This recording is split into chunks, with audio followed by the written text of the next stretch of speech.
오늘 우리에게 주시는 하나님의 말씀은 열왕기하 15장 23절에서 26절까지 말씀입니다. 제가 봉독해 올리겠습니다.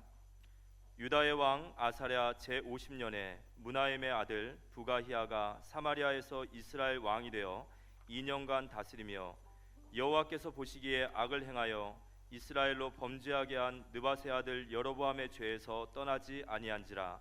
그 장관 르말랴와 라의 아들 베가가 반역하여 사마리아 왕궁 호이소에서 왕과 아르곱과 아리엘을 죽이되 길르앗 사람 50명과 더불어 죽이고 대신하여 왕이 되었더라.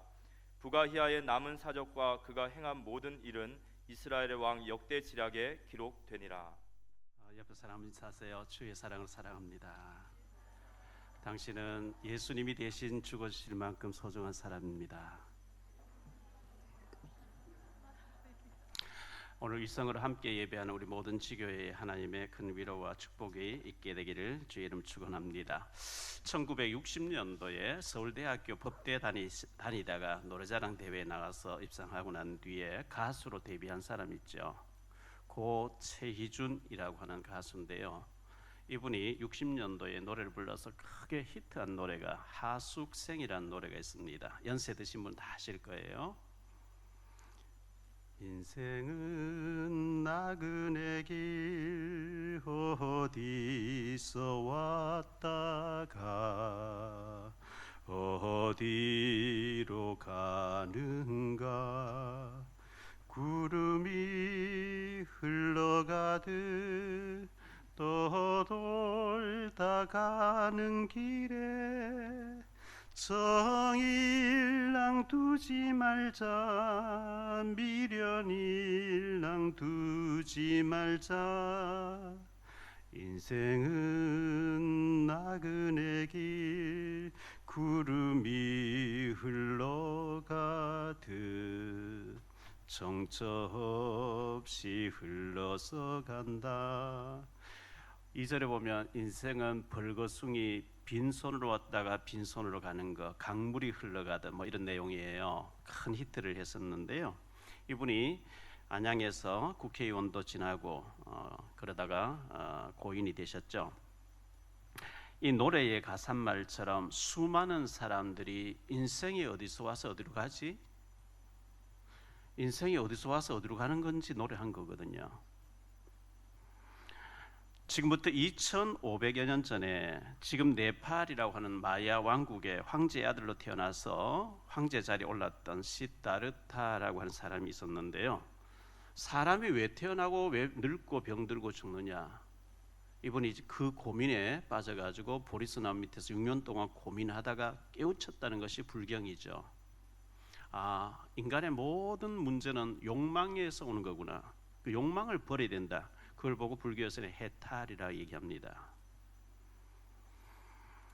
지금부터 약 2500여 년 전에 헬라의 아테네에서 밤낮 없이 만나는 사람에게 너 자신을 알라, 너 자신을 알라, 너 자신을 알라.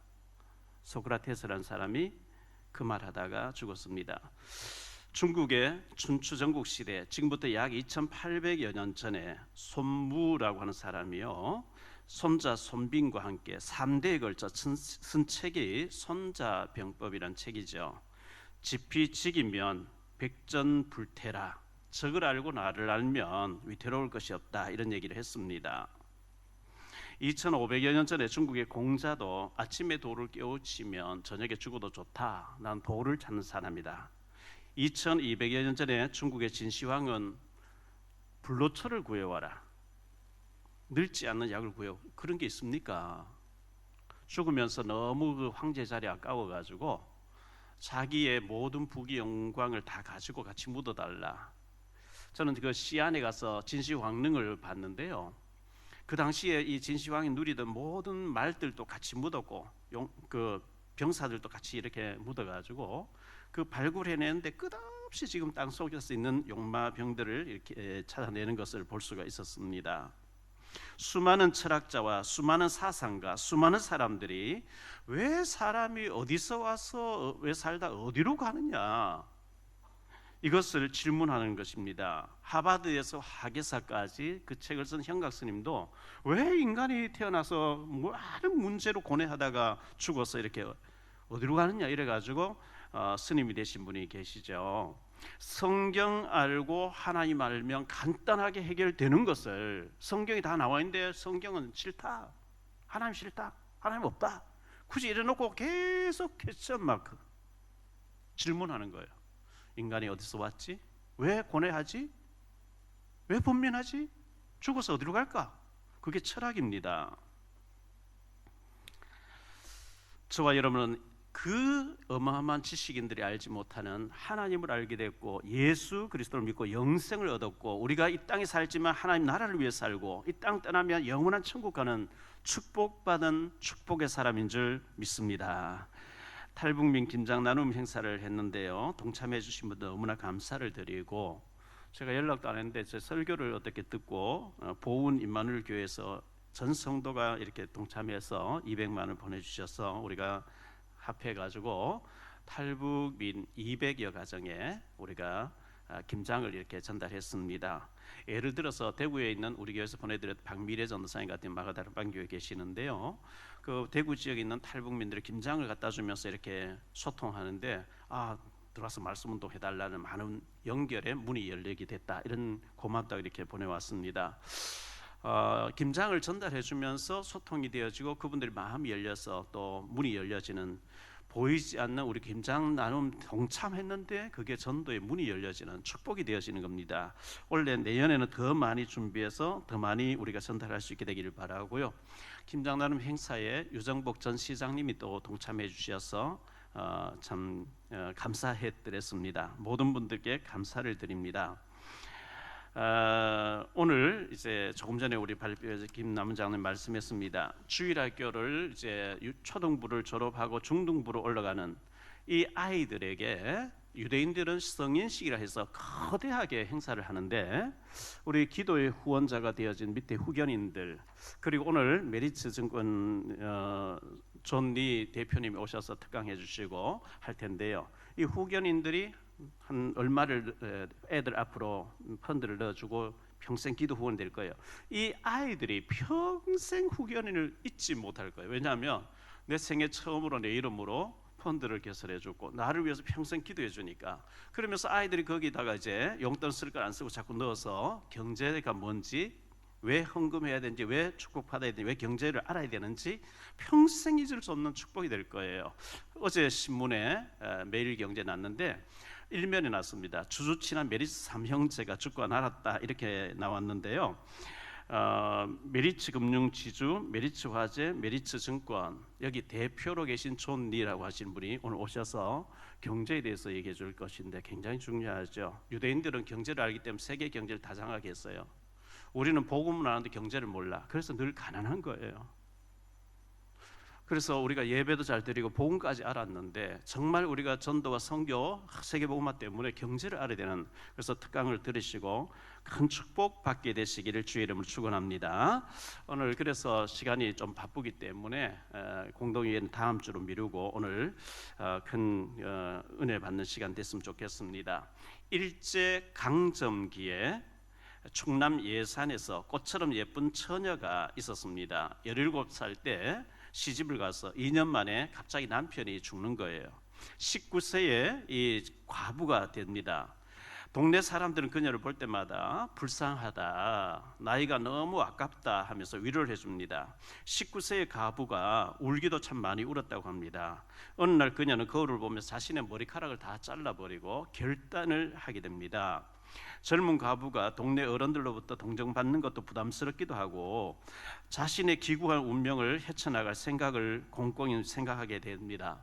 서방도 없고 자식도 없고 그런 가운데 시댁에서 평생 늙어서 죽는다는 것도 그렇고 친정으로 가도 뾰족한 수가 없고, 이래서 서울행 완행 열차에 몸을 싣습니다. 무슨 일이든 서울 가서 내가 도전해 보리라. 낯설고 물서른 서울에 와서 식당 같은 데서 허드렛 일을 하고 설거지를 하고 막 성실하게 하게 되지요. 어떤 아는 지인의 소개로 어느 부유한 집안의 가정부로 들어갑니다. 그 집에서 밤낮 없이 성실하게 일을 합니다. 주인댁 부부 이제 사장 부부겠죠. 마음씨도 좋고 주인으로부터 신뢰도 없고 주인이 어느 날 이 식모를 불러놓고 나이도 젊은데 혹시 네가 하고 싶은 일 있으면 말해봐라 이렇게 얘기할 때 두 가지를 얘기하게 됩니다. 제가 야간 학교에 가서 공부할 수 있도록 야간 시간을 좀 배려해 주십시오. 오케이. 그리고 주인께서 다니시는 교회에 나도 교회 가서 예배 좀 드릴 수 있도록 배려해 주십시오. 오케이. 이래가지고 주일날 교회 가서 예배를 드리면 은혜를 받게 되고 숙명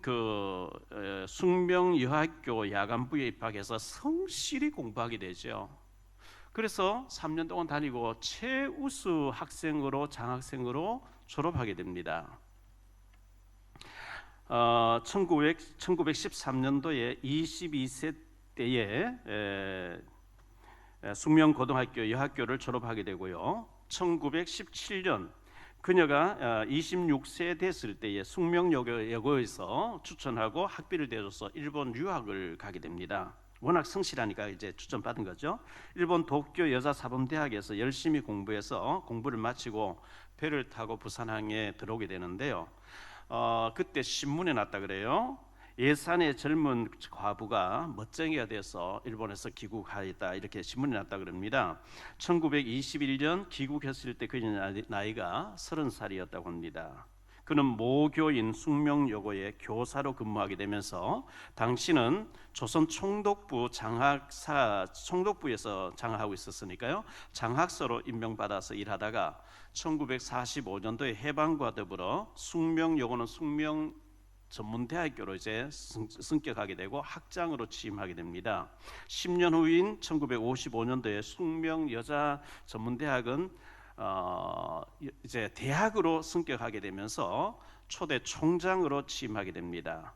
17세에 시집가서 19세에 과부가 되어 식모살이를 하면서 인생을 마쳐야 될 사람이었는데 이 사람이 임숙재 숙대 초대 총장입니다. 이분이 학교에서 학생들에게 강의도 하고 이렇게 할 때마다 여러분 성공하기를 원하십니까? 그렇다면 환경을 다스리십시오. 늘 그렇게 외쳤다고 합니다. 19세의 과부가 돼서 시골 출신의 식모살이였던 자기 얘기를 하면서 고난을 이겨내야 무슨 일이든 능력을 발휘할 수 있다는 것을 보여준 산 증인이었습니다. 사람은 누구든지 잠재된 무한한 가능성이 있음을 보여줍니다.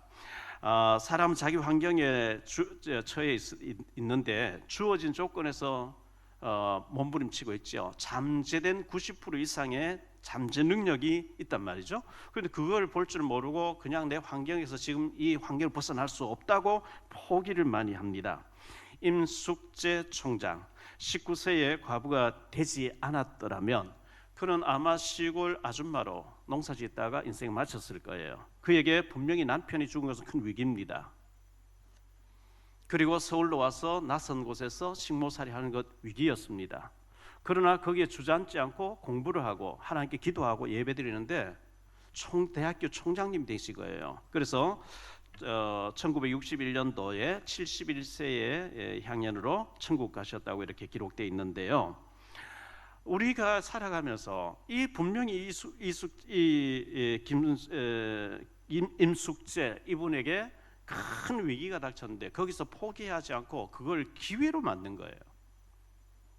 여러분에게 어떤 문제가 있습니까? 하나님은 졸지도 않고 주무시지도 않고 실수하지 않는 분인데 우리에게 어떤 큰 문제가 닥쳤을 때 거기서 포기하고 절망하고 낙심하지 마시고 기도하면서 도전하시고 또 기도하고 믿음으로 성취하는 축복의 사람이 다 되시기를 주 예수 그리스도의 이름으로 축복합니다.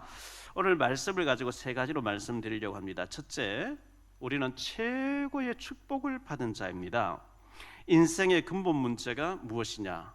올라가면 우리 조상 아담 하와가 하나님 형상대로 지음받았습니다. 창세기 1장 26절 28절까지 보면 하나님 형상대로 지음받았어요. 우리의 형상을 따라 우리의 모양대로 우리가 사람을 만들자. 하나님이 아담 하와를 하나님 형상대로 빚어놓고 생육하고 번성하 다스려 정복하라 충만하라 에덴 동산에서 하나님 누리도록 지음받았습니다. 창세기 2장 7절에 보니까 하나님이 흙으로 사람 빚어놓은 그 코에 하나님의 입김, 생기, 하나님 호흡을 불어넣었어요.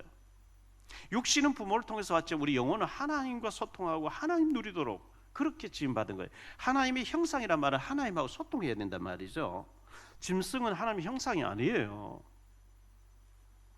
그런데 하나님께서는 창세기 2장 16절 17절에 여호와 하나님 그 사람에게 명하여 이르시되 동산 각종 나무의 열매는 네가 임의로 먹되 선악을 알게 하는, 선과 악을 알게 하는, 하나님과 사탄을 알게 하는 이 선악과 악은 절대 먹으면 안 돼. 먹으면 반드시 죽으리라.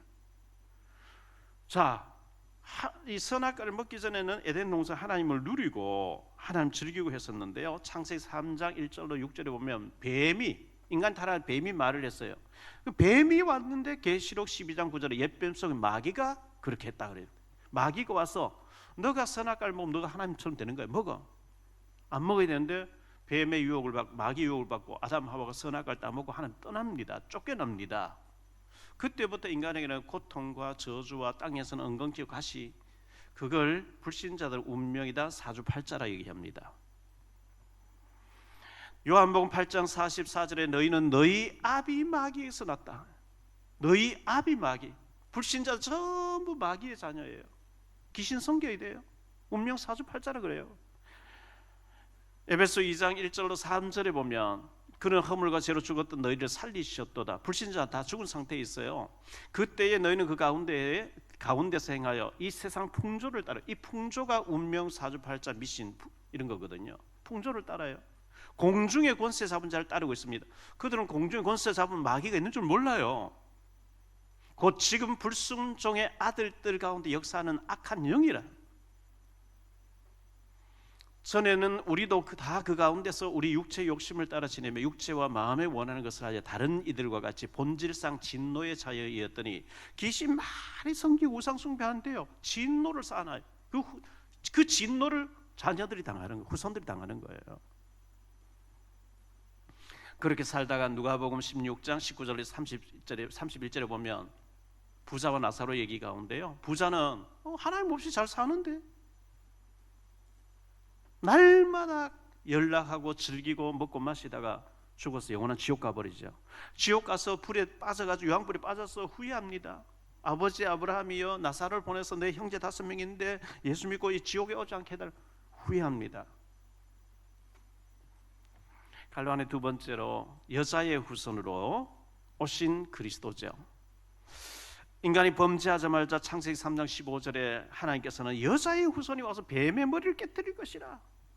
이사야 7장 14절에 보라 처녀가 잉태하여 아들 낳을 것이 그 이름을 임마누엘 하리라. 하나님 볼 수 없는데 볼 수 있는 인간의 몸을 입고 오신 분이 예수 그리스도. 그분은 원죄가 없었어야 되기 때문에, 인간을 구원하기 때문에 처녀의 몸을 빌려서 모든 사람은 남자의 후손인데 여자의 후손으로, 이 여자의 후손이란 말은 원죄가 없단 말이죠. 인간을 구원하시려고 처녀의 몸을 빌려서 임마누엘로 하나님이 인간에 보이게 오신 분이 예수님인데요. 마태복음 1장 21절 23절에 아들을 낳으리니 이름을 예수라 하라. 이는 그가 자기 백성을 그들의 죄에서 구원할 자이심이라 하니라. 이 모든 일이 된 것은 주께서 선지자로 하신 말씀을 이루려 하심이니 이르시되 보라 처녀가 잉태하여 아들을 낳을 것이요 그의 이름을 임마누엘이라 하리라 하셨으니 이를 번역한즉 하나님이 우리와 함께 계시다 함이라. 예수 믿고 구원받은 자에게는 보이지 않게 하나님이 성령으로 함께 하시는 줄 믿으시기 바랍니다. 요한복음 1장 12절에 영접하는 자 곧 그 이름을 믿는 자들에게는 하나님의 자녀가 되는 권세를 주셨으니, 로마서 10장 9절 10절입니다. 네가 만일 내 입으로 예수를 주로 시인하며 또 하나님께서 그를 죽은 자 가운데서 살리신 것을 네 마음에 믿으면 구원을 받으리라. 사람이 마음으로 믿어 의에 이르고 입으로 시인하여 구원에 이르느니라. 이렇게 말씀하고 있습니다. 에베소 2장 8절에 보면 너희는 그 은혜에 의하여 믿음으로 말미암아 구원을 받았으니 이것은 너희에게서 난 것이 아니요 하나님의 선물이라. 여러분, 우리가 구원이라고 하는 큰 선물을 받았어요. 그 어떤 것 가지고도 비교할 수 없는, 바꿀 수 없는 구원받은 선물, 영원한 생명을 얻은 선물, 이 선물을 우리는 잘 감격하고 감사하고 누려야 되겠습니다. 사도행전 1장 8절에 보면 세 번째 갈로하는 세 번째로 복음 전하는 증인으로 우리를 부르셨거든요. 이사야 60장 1절로 22절에 보면 일어나 빛을 발하라. 그리하면 모든 축복을 다 주시겠다. 이 빛이 이미 네게 와 있지 않느냐. 요한복음 15장 1절로 8절에 보면 너희는 포도나무요 내 아버지 농부 나는 포도나무다. 8절에 보면 이 너희가 내게 붙어 있으면 많은 열매를 맺고 하나님께서 영광을 받게 될 것이다. 사도행전 1장 8절에 보면 오직 성령이 너에게 임하심 권능을 받고 증인이 되리라 이렇게 말씀했습니다. 우리가 구원받았어요. 그런데 증인 안 되면 굉장히 좀 어렵습니다. 계시록 1장 3절에 보면 이 예언의 말씀을 읽는 자 읽어야 돼요. 듣는 자 들어야 돼요. 지키는 자가 복이 있다. 읽고 듣는데 지키지는 않아요. 그럼 어떻게 될까요? 우리가 하도 복음을 많이 들어서 알아요. 예수는 그리스도, 이 땅이 문제고 운명 사조파 사단이 공중에서 풍속을 가지고 다상하고, 그런데 안 해. 실천을 안 해. 유튜브 복음 메시지 좀 이렇게 날려 보내주면 그 사람 들을 텐데, 있는 자료를 좀 전달해도 될 텐데 안 해. 그러면 안 돼요. 하나님께서 우리에게 요구하시는 것은 결코 불가능한 일을 네가 막 장기를 팔아서 헌신해라 그래 안 해요. 신명기 30장 11절로 14절에 나오는 것처럼 누가 저 하늘 꼭대기에 가서 하나님 말씀 받아와서 우리에게 전달해 줄 거 할 것이 아니고, 누가 저 바다 끝에 가서 하나님 말씀 받아와서 우리에게 전달해 줄 그것도 아니고, 이 말씀이 심히 가까워서 네 입에 있고 네 마음에 있다. 돈 들어서 해라. 돈 없으면 못해. 이건 돈 드는 것도 아니야. 마음에 생각하고 있는 자료를 날려보내고, 그리고 우리가 두세 사람 모여서 한번 기도해보자. 그리고 강단 메시지 가지고 이번 주 이런 메시지 주어졌는데 이거 놓고 어떻게 성취돼 가는지 포럼하고, 그거 놓고 기도하고, 그거 놓고 이제 전도를 위해서 오늘의 말씀, 오늘의 기도, 오늘의 전도인데 마트 갔을 때 자료 하나 전달했는데 이런 반응 보였다. 그게 전도 아니겠어요? 여기 효성동 가는 쪽에 이쪽에 운전해 가다 보면요, 낚시제로 파는 큰 가게가 생겼더라고요. 그래서 제가 한 번씩 낚시를 가니까 거기에 이제 뭐 낚시 바늘하고 뭐 사러 갔어요. 그런 걸 좀 사고 난 뒤에 그 사장 되시는 분에게 혹시 신앙생활 하시나 돈 계산하면 물어보니까 전에 다녔죠. 지금 안 다니고요. 그래요? 방황하고 계시고 그렇대요. 제가 차에는 뭐 자료가 있으니까 자료를 전달했죠. 고마워하는 거 있죠. 다음에 커피 한번 마시러 오겠습니다. 예, 목사님 오십시오. 뭐 될지 안 될지 모르고 그냥 기도하고 있는 그 사람 놓고요. 우리가 몇 마디 해봤는데 완강하게 거부하면 안 하면 돼요. 잘 받아들이면 또 하면 되는 거고요. 두 번째로 생각할 말씀은 부가히야 왕입니다. 이 사람의 이름의 뜻이 있어요. 부가히야라고 하는 이름의 뜻은 여호와께서 여심, 문을 여신다는 말이죠. 여심. 우리 살아가는 인생의 모든 과정에 하나님이 축복의 문을 열어주셔야 되거든요. 이사야 22장 22절에 내가 또 다윗의 집의 열쇠를 그의 어깨에 두리니 그가 열면 닫을 자가 없겠고 닫으면 열 자가 없으리라. 우리 예수님을 향해서 예언한 말씀이죠. 계시록 요한계시록 3장 7절로 8절입니다. 빌라델비아 교회 사자에게 편지하라. 거룩하고 진실하사 다윗의 열쇠를 가지신 이 곧 열면 닫을 사람이 없고 닫으면 열 사람이 없는 그가 이르시되 볼지어다 내가 네 앞에 열린 문을 두었으되 능히 닫을 사람이 없으리라. 내가 내 행위를 아노니 내가 작은 능력을 가지고서 내 말을 지키며 내 이름을 배반하지 아니하였도다. 열면 닫을 자가 없고 닫으면 열 자가 없다. 절대적인 권세, 절대적인 어떤 열쇠를 가지신 분이 주님인 줄 믿습니다. 그래서 우리가 주님 앞에 기도하고 주님 바라보는 거예요. 갈라는 두 번째 통치 기간, 이 부가히야의 통치 기간이 2년이었다고 성경 기록하고 있습니다. 주전 BC 742년으로 740년, 2년 동안 북이스라엘의 17대 왕으로 부가히야가 재직했습니다. 지금 우리가 왕들에 대해서 보고 있거든요. 오늘 말씀 23절에 보니까 유다의 왕 아사라, 남조 유다의 왕 아사라가 재직한 제50년에 북이스라엘의 무나헴의 아들 부가히야가 사마리아, 북이스라엘 수도 사마리아에서 이스라엘 왕이 되어 2년간 다스리며 2년 동안 왕으로 있었다는 얘기죠. 갈라는 세 번째 그의 업적입니다. 24절에 보니까요. 여호와께서 보시기에, 이 부가히야 왕이 여호와께서 보시기에 악을 행하여 이스라엘로 범죄하게 한 느밧의 아들 여로보암의 죄에서 떠나지 아니한지라. 여로보암, 북이스라엘 초대왕 여로보암이 금송아지 단과 베델이 금송아지 번쩍번쩍, 이 금송아지가 우리 애굽에서 인도해냈고 우리가 복을 준다 함 챗넌, 거기에서 떠나지 아니한다는 거예요. 계속 거기 가서 복을 달라고 전 백성들 데리고. 하나님이 계시고 하나님이 왕으로 세워놨는데 우상 앞에 가서 계속 하나님 싫어하는 짓을, 그걸 보고 하나님 여호와께서 보시기에 악을 행하여, 어떤 악이냐? 여로보암이 세운 그 우상 앞에 절하는 그 악이었다고 성경 기록하고 있습니다. 성경에 우리가 지금 계속 북이스라엘 왕들을 보는데요. 열왕기하 14장 23절로 24절에 보니까 유다의 왕 요아스의 아들 아마사 제15년에 이스라엘 왕 요아스의 아들 여로보암이 사마리아에서 왕이 되어 41년간 다스렸으며 여호와 보시기에 악을 행하여 이스라엘로 범죄하게 한 느밧의 아들 여로보암의 모든 죄에서 떠나지 아니하였더라. 이렇게 기록하고 있죠.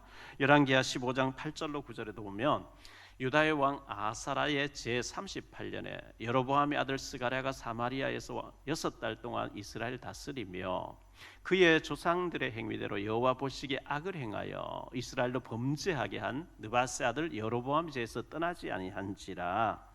열왕기하 15장 17절로 18절. 유다의 왕 아사라 제39년에 가디의 아들 무나헴이 이스라엘 왕이 되어 사마리아에서 10년간 다스리며 여호와 보시기에 악을 행하여 이스라엘로 범죄하게 한 느밧의 아들 여로보암의 죄에서 평생 떠나지 아니하였더라. 오늘 말씀 25절에 뭐라고 얘기합니까? 그 장관 르말라의 아들 베가가 반역하여 사마리아 왕궁 호이소에서 왕과 아르곡과 아리엘을 죽이되 길르앗 사람 50명과 더불어 죽이고 대신하의 왕이 되었더라. 계속해서 하나님 보시기에 악을 행하여 여로보암의 그 죄, 금송아지 앞에 같이 하는 그 죄 떠나지 아니하고 계속 그렇게 말씀하고 있는 겁니다. 크게 세 번째로 짧은 인생, 우리가 믿음으로 살아야 되겠습니다. 갈라는 첫 번째로 보니까요, 부가히야의 부친 무나헴에 대해서 다시 한번 좀 생각합니다. 지난주에 생각했던 사람이죠. 14절 말씀 보니까 무나헴은 살룸 왕을 죽이고 왕이 됐습니다. 16절에 보면 그는 아이벤 부녀들의 배를 다 갈랐다. 잔인하게, 아주 악독하게 통치했다는 것을 보여주죠. 17절에 보니까 10년간 다스리면서 악한 정치를 하였는데요. 아수르 왕 불이 쳐들어오니까 백성들에서 은 50세겔씩 강탈해가지고 바치면서 1000달란트를 바치면서 극도의 인본주의로 하나님 섬겨야 될 사람이 하나님의 방법을 찾지 않고 우상 앞에 가서 절하지요. 악랄하게 다스리지요. 인본주의로 강탈하고 갖다 바치고 인본주의 건모 술수를 쓰죠. 여러분이 구원 못 받았으면 그렇게 해야 돼요. 아무리 내가 생각해도 지옥 갈 것 같다. 머리 많이 쓰세요. 고민 많이 하셔야 돼요. 밤낮 없이 사람 찾아다니면서 사람 얘기해야 돼요. 구원 받았고 하나님이 여러분 주인이 맞고 예수님이 여러분 성령으로 함께 하는 게 맞다면 그렇게 살면 평생 고생해야 돼요. 하나님의 사람은 하나님 방법으로 살아야 돼요. 아멘. 인본주의 쓰고 잔머리 쓰고 막 고생해야 돼요.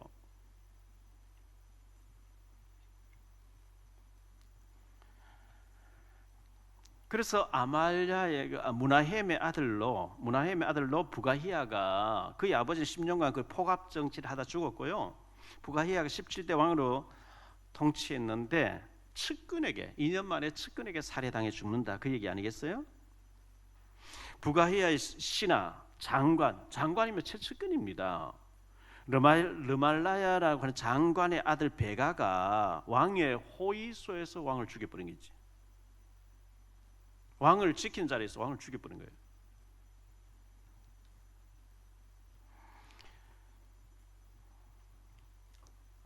사무엘하 15장 12절에 보면요, 제사 드릴 때에 압살롬이 사람을 보내 다윗의 다윗의 모사 길로 사람 아히도벨을 그의 성읍 길로에서 청하여 온지라. 반역하는 일이 커가매 압살롬에게로 돌아오는 백성이 많아지니라.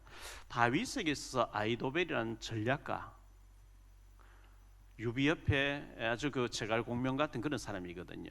그런데 그 아히도벨이 압살롬 편에 붙어서 다윗을 조금 전까지 다윗을 섬기는 신하가 그의 아들 반역하는데 거기 붙어가지고 다윗 쪽에 적으로 돌아서 버린 게 있죠.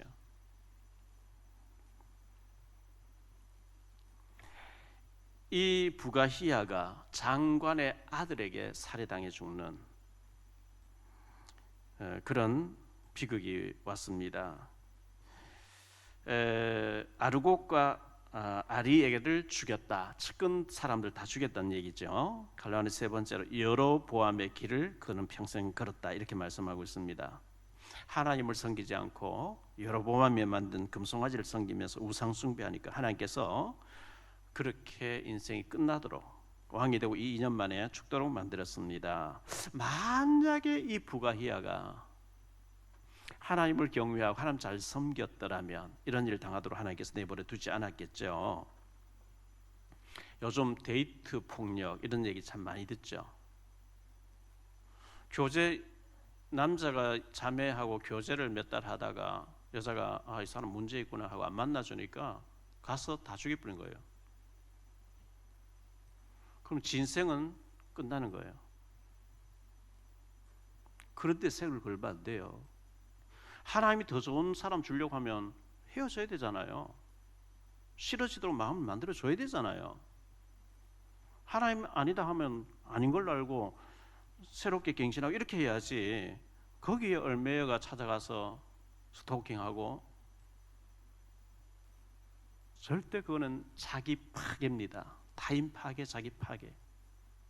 사탄의 전략입니다. 임숙재 총장님처럼 17살에 시집가서 19살 남편이 죽고 청산 과부가 됐는데 거기서 주저앉지 않고 공부하고 믿음으로 도전하니까 대학 총장님이 되시잖아요. 역사에 남는 인물 되잖아요. 말씀을 결론 맺겠습니다.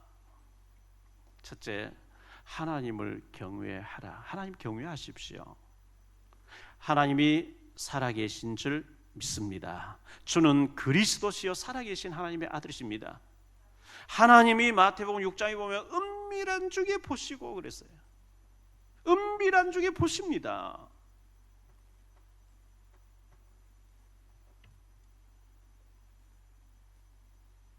하나님을 경외하면 하나님 축복하시게 돼 있어요. 하나님 잘 섬기고 백성들 하나님께 인도하러 왕을 세워놨더니 우상 앞에 가서 계속 절하고 타락하지요, 악랄하게 하지요, 인본주의 쓰지요. 그러니까 왕들이 다 망하는 거예요. 우리가 지금 이스라엘에 지금부터 한 2000 몇 년 전에 그 왕들의 이스라엘 역사 왕들의 모든 일대기를 지금 보고 있잖아요. 몇 사람의 왕 외에는 전부 우상 숭배하고 인본주의 쓰고 망하는 거 계속 보고 있는 거예요. 두 번째로 우리 자녀와 후손들에게 언약을 전달하라. 나만 신앙생활 잘, 나만 교회 잘, 나만 예배 잘 드리다가 자녀에게 언약 전달 못하고 죽었다. 어떻게 될까요? 하나님 앞 책망받을 거예요. 우리 자녀들이 하나님 뜻이라면 순종할 수 있는 그런 자녀가 되지 않겠어요? 창세기 22장에 보면 하나님께서 아브라함을 시험하실 모리아 산에 올라가서 네 아들 사는 독자 백세에 얻은 독자 이삭을 번제로 드리라. 이삭이 올라갔어요. 아브라함이 그를 결박시켜요. 학자들의 말에 의하면 그때 당시 이삭의 나이가 27살이었다는 사람이고 23살이었다는 사람들이 있어요. 어쨌든 어린 아기는 아닙니다. 왜? 산에 번제 쓸 나무를 지게 지고 이삭이 올라가더라. 성인입니다. 늙은 아브라함을 자기 아버지 밀쳐보고 아버지 내가 왜 죽어요? 싫습니다. 얼마든지 반항하고 대꾸할 수 있는데 하나님 너를 바쳐라. 아멘. 결박당하고 목을 내밀고 있어요. 아브라함 칼을 뽑아서 치려고 할 때 급히 하나님이 아브라함아 네 사는 독자에게 손대지 말라. 네가 사는 독자도 아끼지 않았은즉 내가 내 이름으로 너를 축복하겠다. 하나님 그렇게 말씀하시잖아요. 하나님의 뜻이라면 내 엄마 아버지 뜻이라 아니고 하나님 계획이라고 하면 순교할 수 있는 그런 자녀로 믿음으로 키워내야 된단 말이죠. 세 번째로 우리의 인생을 믿음으로 잘 살아야 되겠습니다. 실패하는 왕들을 우리가 계속 보면서 이래 살면 안 되는데 많은 사람들이 사람 앞에서 인정받으려고 합니다.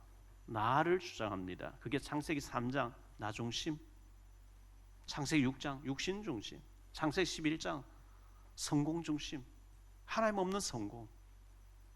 교회 와서 뭐 중요한 자리 안 좀 삐지고 시험 들고 갈등하고 다른 교회 가고 그건 무슨 신앙입니까? 하나님이 나와 함께 하시면 모든 것 다 끝나는 줄 믿습니다. 하나님 세상 끝나 함께 할게. 진짜 본질을 찾으시라고요. 진짜 본질이 뭐죠? 내가 살고 있는 지역에 내가 근무하고 있는 직장에 하나님 계획이 없겠습니까? 하나님 실수하셨습니까? 두세 사람이 내 이름 모여서 말씀 운동하면 내가 너를 축복하겠다. 여러분 평생 살면서 두세 사람에게 영향 못 주고 있습니까? 성경에는 70인들이에요. 70군데 말씀 운동 일으켰어요. 여러분이 못하면 내가 두세 사람 모일 테니까 교역자 오십시오. 여기 와서 일주일에 한 번씩 기도해주고 가십시오. 그걸 안 해요. 알아요. 머리를 다 알아요. 하도 들어서 20년 30년 들어 알아. 실행을 안 해요.